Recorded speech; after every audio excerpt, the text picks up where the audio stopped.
Assalamualaikum warahmatullahi wabarakatuh. Sampurasun baraya tepang dangude sareng bidangan dongeng Sundanya. Urang dongeng dieu, urang neraskin hanca dongeng anu katunda kalayan ngabantu nyejara carios prawira jawara wedalan pasantren. Ieu dongeng teh karangan Mang Nyalira.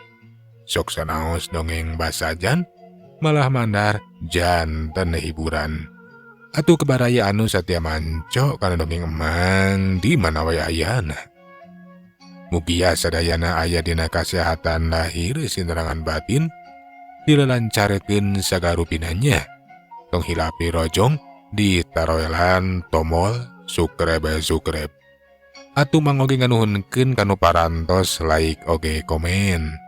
Mangga mitra supados tenjang kolong ting kana waktos urang sami-sami dangukeun kumaha atuh terasna ieu carita.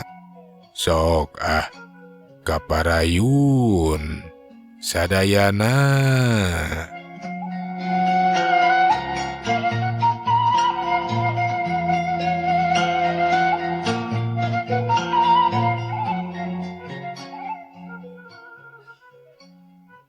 Alah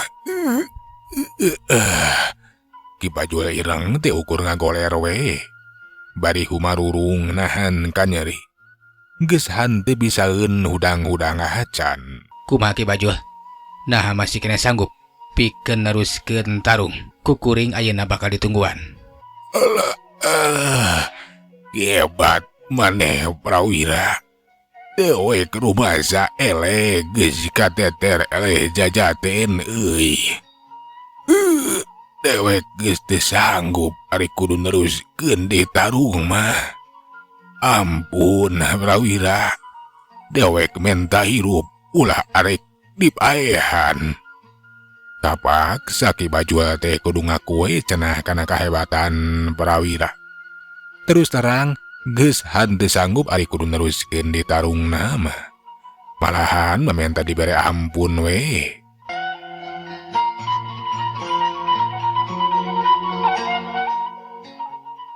Kuring mah henteu hebat. Anu hebat mah anu maha kawasa. Nu parantos ngersakeun kuring ayeuna unggul. Di dieu Ki Bajul kadah sadar. Manusa mah taya anu gagah. Bisa dibisakeun. Dibere sote Ki Bajul pangabisa. Kapan eta teh ukur titipan. Anu sakuduna mah dipake dina jalan anu benar. Tapi kapanan ku Ki Bajul teh disalahgunakeun. Kulantaran geus nyalahgunakeun ilmu jeung pangabisa. Temahna ayeuna jadi cilaka. Untung kuring mah lain jalma anu kejam jeung telenges. Kuring teu boga niat pikeun ngabinasa ka sesama.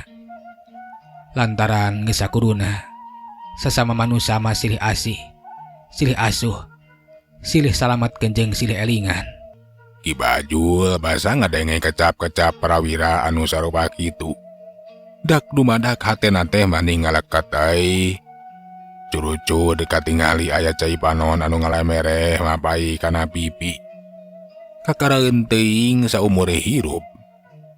Bet ngaranapan kajadian nu sarupa kitu hatena teh ngadadak leah. Ngadenge kecap-kecap prawira anu sarupa kitu. Ari kitu nama. Kulantaran eta kecap teh kadal ti prawira anu kayan hatena teh estuning bersih. Hanteu dibarengan ku kageuleuh, hanteu dibarengan ku kangewa. Estuning dibarengan ku kasadaran jeung kajujuran. Didasaran ku sifat welas asih, rumasa dewek teh sareng ieu geus kapoekan. Hirup ukur ngagugu hawana bezung umara-amara. Asa aing gagah, asa aing pinunjul. Hirup adikung adikuna teu ieu sadar kana diri. Nya tetela geuning manusia mah taya anu gagah. Buktina dewek bet bisa eleh ku budak kamari sore. Eleh ku maneh prawira murid Nazim Mursid. Tiba heula dewek teh ukur hayang unggul. ukur hayang bisa ngelekeun si Mursid. Sabada ngarasa diri gagah, nyangking pangabisa anu pinunjul.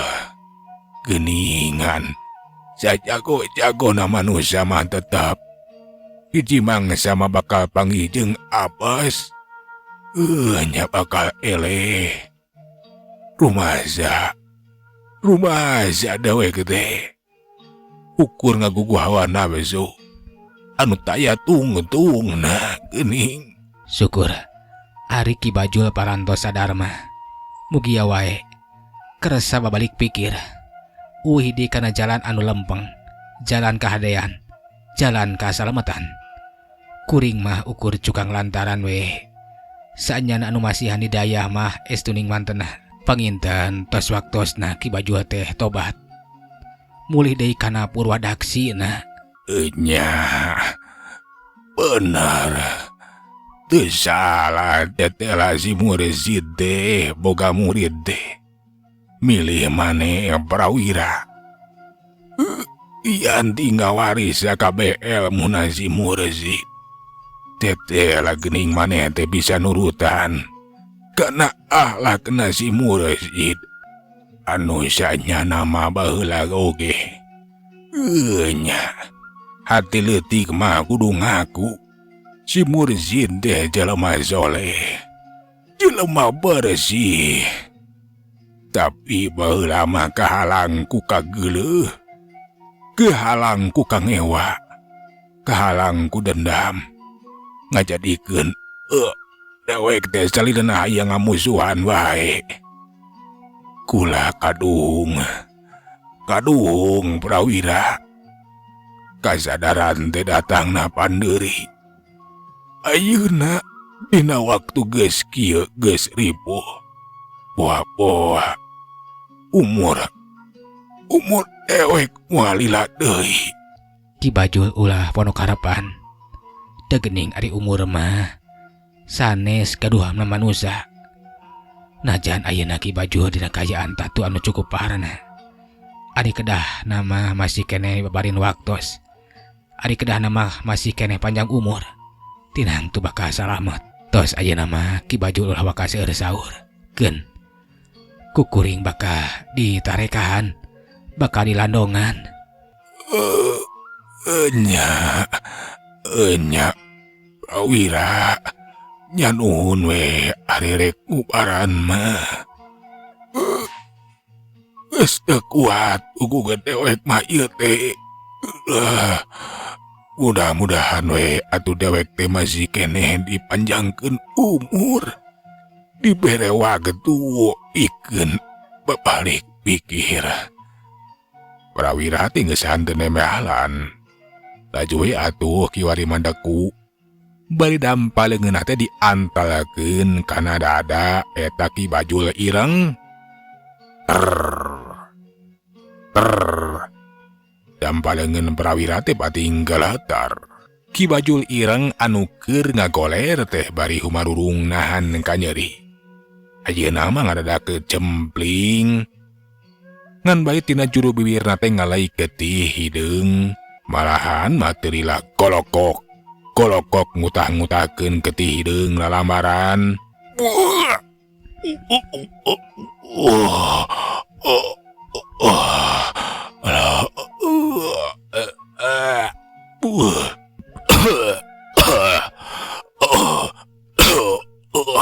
Kumaki. Nah ayeuna mah parantos rada sakinten. Alah, nuhun prawira. Teteh geuning maneh teh lian ti jago kana ilmu silat. Nyangking pangabisa bikeun ngubaran. Nya ayeuna mah ieu dada geus ti karasa nyeri jeung nyesek. Alah kelanan. Alah Ki Bajul ireng teh kiwari mah bisa diuk. Malahan mah gek diuk silamani manako. Bari museurekeun hawa murnina. Ayeuna mah kayaan Ki Bajul ireng teh geus hanteu ripuh. Malahan mah mimiti pulih. Nuhun prawira. Nya dewek teh ayeuna mah geus mimiti pulih dewe. Dadang geus teu sesek, geus hanteu nyeri. Teteh lah dewek teh geuning masih keneh dipaparin waktos. Mohon Ki. Tas sakedahna urang teh muji syukur ka Nu Maha Suci. Nganuhunkeun ka Nu Maha Agung. Teteh geuningan Ki Bajo teh masih keneh dipaparin kasempetan. Nya dewek teh ti ayeuna mah rek babalik pikir we Prawira. Geus mah arek ninjak jalan anu salah. Rek ninggalkeun jalan anu poek. Nya di sesa umur nu geus sakieu kakolotanna teh. Mugia wae. Nya bisa ngarobah sagala rupana. Nyieun kahadean. Mugia we atuh Gusti Nu Maha Suci Allah Ta'ala teh. Nya ngahampura ka dewek Prawira. Allah mah lautan hampura Ki. Ulah salembang. Lamun urang salaku manusia ngarumasakeun kana sadaya kasalahan, ngarumasakeun kana sadaya dosa, tinang tos anjeunna mah lautan hampura Gopur Rohim. Nya syukur we atuh ari kitu mah Prawira. Ari pangeran bakal ngahampura ka dewek mah. Ngan mugia we maneh teh Prawira. Nya kudu daek nungtun rumah sakaban dewek mati baheula. Nu diaji teh lain ilmu kajalamatan, lain ilmu kahadean, tapi nu diaji teh ilmu kagagahan jeung kasaktian. Anu diaji ku dewek sadaya ieu teh lain ilmu katauhidan, tapi ilmu anu sazar. Nya mantak nyangsarakeun, mantak nyilakakeun geuningan. Abdi ge rumaos masih keneh diajar Ki. Namung saupami Ki Bajo peryogi kebantosan abdi tinang tos bakal dibantos. Kanggo jisim abdi mah eta teh hiji kabingahan Ki. Nya atuh ari kitu mah syukur Prawira. Nya pokona mah tungtun dewek nebikeun ka dewek teh bisa ngaji. Nyaho kana ilmu katauhidan. Ngarah dewek teh teu sasar di lampah. Karasa geuning. Sasar di alam dunya, poekeun di alam dunya teh mata kesangsara, mata kecilaka. Nya komo engke meureunan anu cenah. Kapan disebutkeun alam anu langgeng. Anu engke teh lain ngan ukur bilatungan, tapi bakal balitungan. Kitu mitra eta Ki Bajul irang teh rek babalik pikir ngan bae cenah butuh ku tungtunan atawa bimbingan ti eta Prawira. Atuh Prawira ge nyanggupan we heug cenah Ki. Sabisa-bisa bakal dibantu we di bejaan. Ngarah Ki Bajo teh ngarti kana bag-bagan ilmu agama, ngarti kana katauhidan, ngarti timiti ilmu syariat, ilmu tarekat, ilmu hakikat jeung ilmu maribat. Sabada eta Ki Bajo manehna sadar rek babalik pikir atuh jung maksakeun udang nyampeurkeun ka si Jalak Soma jeung anak buahna. Pikeun si Jalak Soma ge atuh mani ngaranjuka ge teu sangka cenah guruna teh kudu ngaranapan kasoran ka Teter Lejajaten. Malahan mah kiwari teh sarah bongkokan we. Tunuk taluk ka Prawira. Malahan mah sejaba balik pikir basa disampeurkeun ku guruna teh. Eta si Jalak Soma teh ukur molok we. Ulah molok maneh teh Jalak Soma. Sia ulah kaget tu kanyataan anu geus kasaksian ku sia. Nya ieu teh hiji kanyataan. Dewek ka Teter Lejajaten. Malahan mendewek teh menang hidayah. Dewek sejaba balik pikir kukitun sia Jalak Soma kudu nuturkeun dewek deuleu. Sarua sia ge kudu milu we babalik pikir. kulantaran jalan nu salaya kurang disorang teh. Tetela lain jalan anu lempeng. Meureunan dewek tengke teh bakal cilaka. Nya, dina waktu balitungan, dina waktu dihisap, lantaran jadi guru sia, anu nurukeun kana jalan anu zasar. Ukitu namane kudu daek babarengan. Nya ngaji we Kajang Prawira. Nanti salah ieu teh Ki. Nah, kita kakalah tunuk taluka si Prawira jeung arek babalik pikir sagarupa jalan urang jeung si Prawira teh kapan beda. Nya sia Soma, jalan anu disorang ku urang teh beda jeung Jang Prawira. Jalan anu disorang ku urang salalieu teh lain jalan anu lempeng, sasat jalan anu zasar. Kapan urang teh salalieu eueuh sifat welas asih nu aya mah kejam we jeung dalenges. Sok nandaza kasasama mah sami rusak. Kapan eta teh lain pagawean bener. Dewek ayeuna sadar daya hati leutik mah tara ngabohong deuleu. Ukituna saupama maneh keukeuh arek nempuh jalan anu sasar tinang tu bakal cilaka. Leung cilaka di dieu di alam dunya. Nya aya waktuanana. Malahan mah aya tempat pikeun nanyakeun, pikeun mendarkeun. Engke mah bisa deuleu. Kukituna hayo tuturkeun dewek ayeuna mah sia ulah wani-wani ngalawan kanu jadi guru sia Soma. Urang teh kudu nebus kasalahan deuleu. Ya ari Ki Guru bade babalik pikir mah mangga Ki Soma gerek milu we anya lah. Arek babalik pikir rek ngaji we ka Prawira. Mugi we atuh urang duaan teh nya jadi jelema bener bah. Ya syukur ari kitu mah Soma.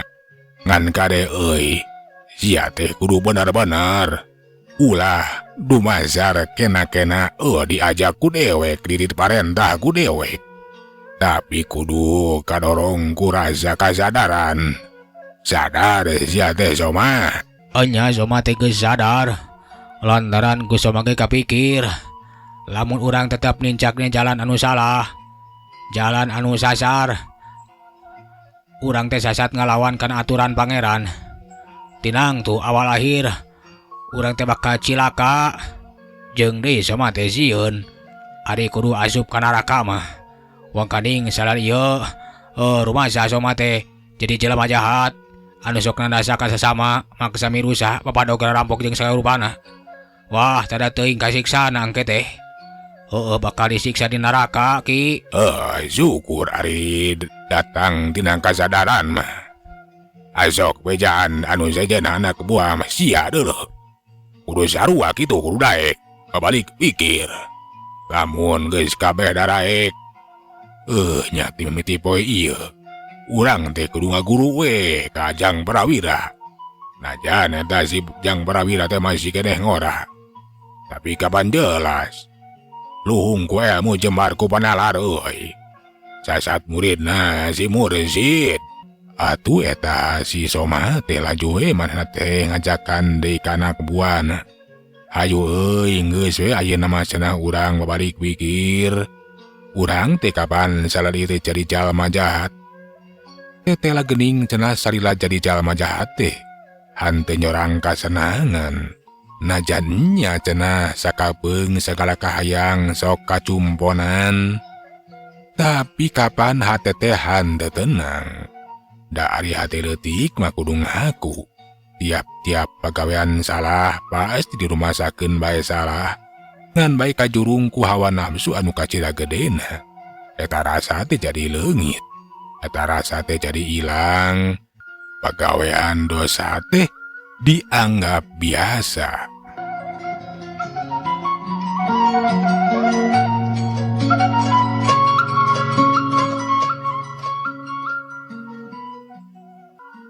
Mitra kaum dangu. Tetela anak buana si Jalak Soma ge sarua narudutan. Kabeh oge babalik pikir. mindah pilembangan tina jalan anu sasar nyorang jalan anu bener kiwari mah nyaeta jalan kasalametan.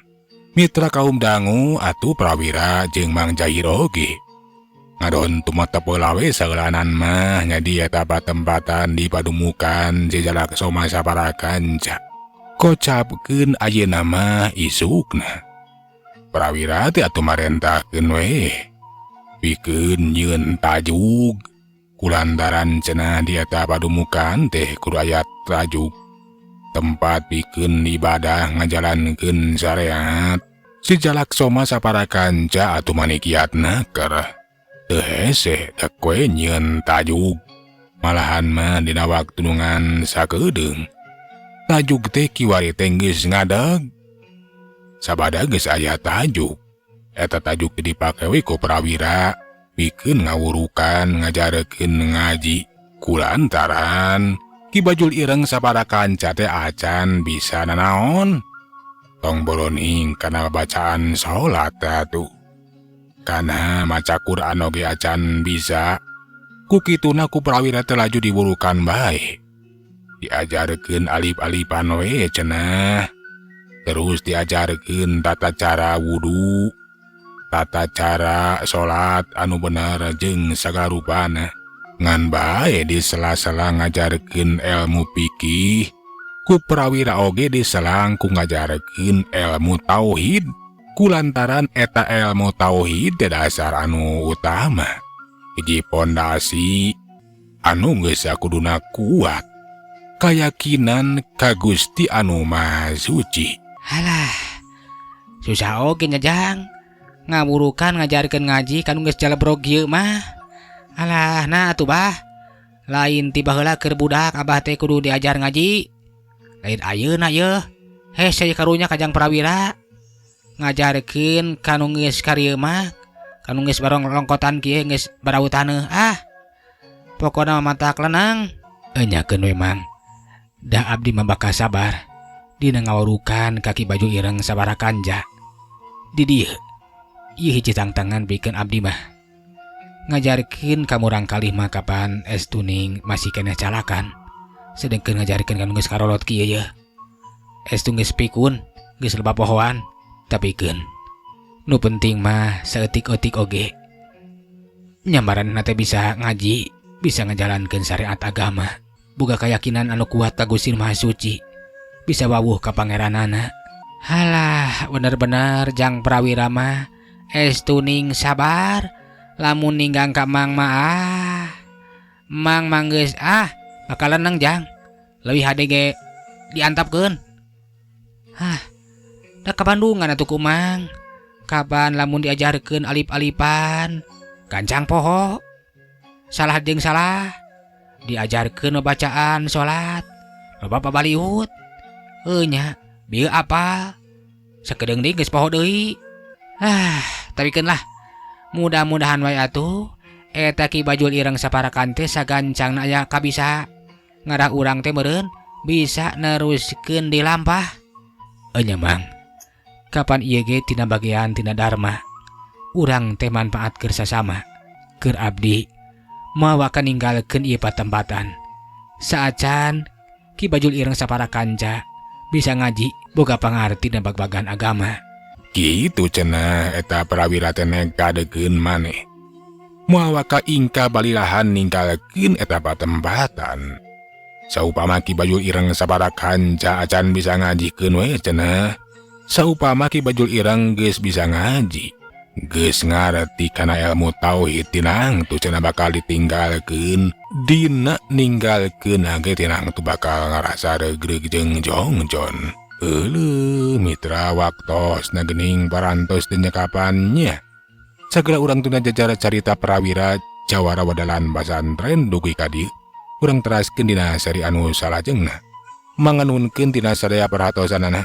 Hapuntenna tina sadaya kakiranganna.